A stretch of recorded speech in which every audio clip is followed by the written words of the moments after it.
What is up, YouTube? My name is Brandon Rogers. This channel is called Chili Dog Motorsports, and we are back in my garage with the Grom clone. And today we are going to talk about carburetors. We are swapping out the crummy stock carburetor for a sweet Nibbi Racing carburetor. It's going to be super easy. You can do it. Trust me. Stay tuned and find out. So to understand the drawbacks of these factory carburetors, we're going to have to know a couple things about carburetors in general. So typically, a carburetor is going to suck in air. It's going to create a little vacuum inside here, which is going to draw fuel up from your float bowl and through the jets. It's then going to atomize and dump right into your motor, creating combustion. Motor runs great, right? Everything's great. Wrong. These carburetors, they don't have any adjustment. You can't take this float bowl off. You can't take these jets out. There's no air-fuel mixture screw. So depending on your elevation, this air-fuel mixture may be incorrect, and you can't adjust it.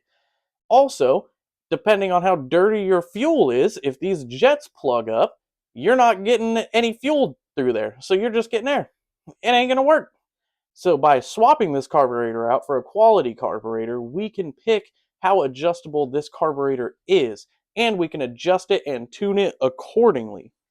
So today you are going to need an 8mm wrench, a Phillips screwdriver, and something to clamp your fuel line off. We are using a fancy fuel line clamp. So the first thing you will want to do is locate your fuel line coming up from the gas tank to the carburetor, and you're going to want to clamp it off. I'm using one of these fancy fuel line clampers. You could totally use vice grips. That's okay. You just need to clamp it off and stop the flow of fuel to the carburetor. And now we will locate our carburetor drain tube, which will be this guy here. It's kind of in this little clamp at the front of the motor there, but we can go ahead and just pull that out. Stick this end in a bottle or something because we are going to be draining this carburetor with this little Phillips screw right here next to where that drain tube hooks into it. And then we can go ahead to the top of the carburetor here. We're going to unscrew where our throttle cable connects into and pull the throttle slide out of the carburetor. We just let that guy dangle for a little bit. It ain't hurting nothing. But now we're ready to take the carburetor off. So we will go ahead and remove this fuel line we clamped off here that feeds into the carburetor. Go ahead and just pull that off. It might spit a little bit out, but it's only going to be full up to our clamp there. It'll be fine. Pull that off. And then we will have two 8mm bolts here and one around here. And we can take this whole intake tube and carburetor off in one go. It just makes it easier. There's no need to separate them. Just take them off in one piece. And go ahead and loosen these up.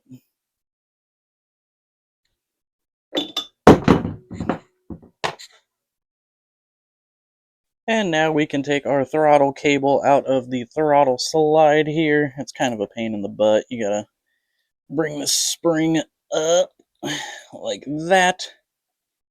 Ugh. Get the spring kind of tucked up in the cap there, and then the cable just kind of slides into that hole there. Get it out. Then we can remove our spring, remove our cable from the cap. Oh, come on. There we go.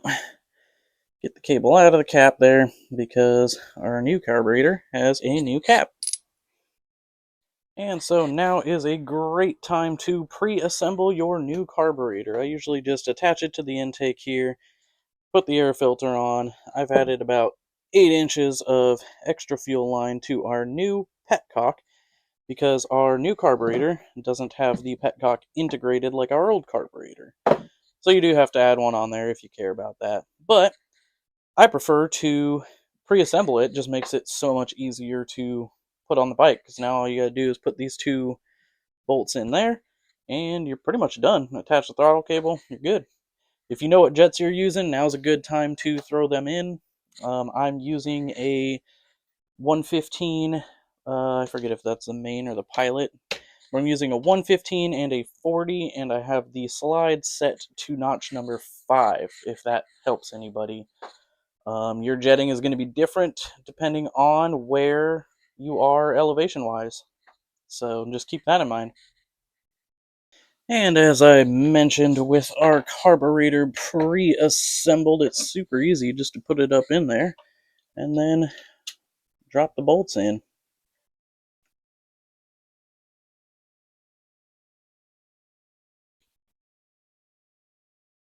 And now we can hook our old fuel line that we crimped off into our new petcock here. And I'll show you where I mounted it in a minute here. So make sure that's on there good. Make sure that spring clamp is clamping. Now you got fuel to your carburetor. So up here near the neck of the bike, I usually mount this new petcock up with the same bolt that holds the horn on. That's just kind of the place I ended up with. You can find anywhere you want to mount it. You can leave it dangling. It probably doesn't matter, but we're just going to put it up here on this same bolt that the horn's on. Find a good way to get in here. Drop the bolt, as always. And now, we'll just add a little bit of Loctite to that guy.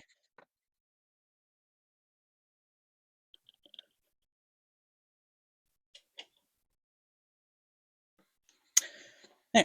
Now that that's nice and tight, we can move on. And then you get your lovely assistants to help you out.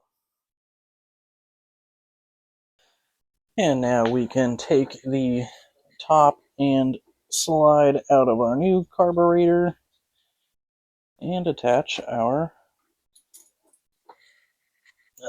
throttle cable. It's kind of down in there. You gotta pull it out.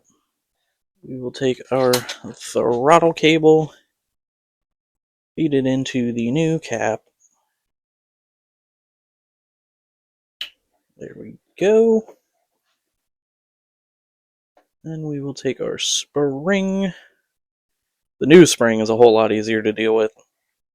Don't know why, but the old spring's kind of a pain in the butt. But take your little Teflon washer, put that on. Take your new slide.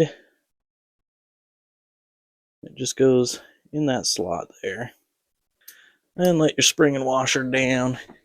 And then you do need to pay attention to which side the slot on your slide is on, because it will matter when you put it in. If you put it in the wrong way, it'll hold your slide basically wide open. You don't want that. We'll get it in there. You'll feel where that slide just drops down like that. Screw the top back on. There we go. And then when you do this Nibbi carburetor, you are going to have some play in the throttle. I haven't quite figured out how to take care of that yet, but we're testing different throttle tubes to try and get that slack out of there. But it still, even though there is some slack, it still does open it all the way. So it's not hindering your ability to go full throttle, but this annoys me. That annoys the heck out of me. So stay tuned, and we will figure that out for you. I've already spent like $40 on throttle tubes, and not a one of them has worked yet, so. And with your fuel hooked up, your throttle hooked up, you can take your new drain tube and feed it back through the little bracket that your original drain tube came through, if you care about that. It is a little bit looser than the factory one. I might crimp this a little just to kind of pinch it in there a little better, but you that's it. You got it all hooked up. And with that all hooked up, should just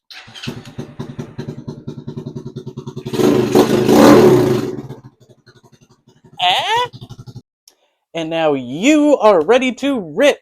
Once you get the jetting and tuning all set, it's going to run a little bit better and it's going to be serviceable, unlike the old crummy carburetor.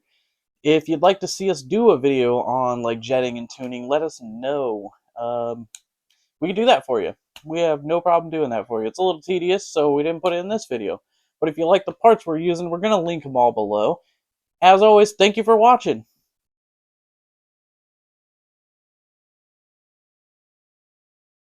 What? Why are you still here? Get out of here.